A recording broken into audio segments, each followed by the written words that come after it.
जानी कर हो, टेंशन कपारे जानी धरा हो। झूठो मुठो के बतिया लेके हमरा से जानी तू अच्छा, लड़ी ना मान जाना। हमरा पसक जानी कर हो, टेंशन कपारे जानी धरा हो।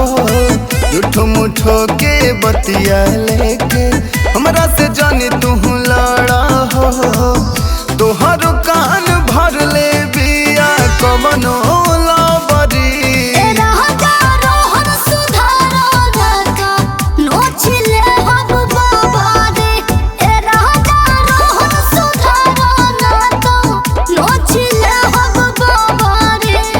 अरे ना मनबू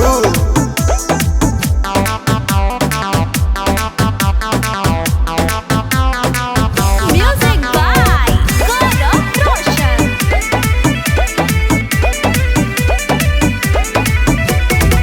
तू ही हमर जान हो, चुप रह।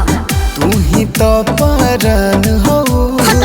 तू ही हमर जुगनू, तू ही हमर जान हो। कम झूठ बोलो। हे राजा कोल्हला तो बात मीठे मीठे हो, भेजा तहारो पड़ोसन के चिट्ठी हो। कहर तारू हमारा संगे कहे जबरी।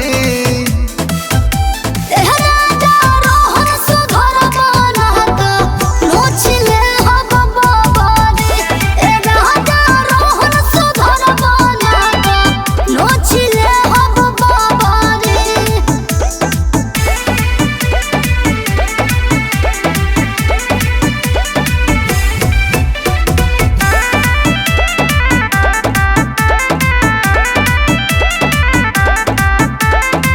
सुनाए हमर प्यारी हो, अच्छा।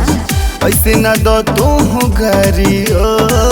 मरद से केहू करेला का बोल मारा मारी हो। अबे मारा मारी के फेरम बड़ो खून कर दे। ए पिया कुछ दे हब तो हर लोला हो, जोनी बन हो तू इतना भोला हो। अभिलाष आकाश से लड़ता रू जबरी। ए राजा रोहन सुधर बनत, नोचले हब बाबारे। ए राजा रोहन सुधर बनत, नोचले हब बाबारे। अरे ऐसे मत बोला, सब धन तो तू ही हो।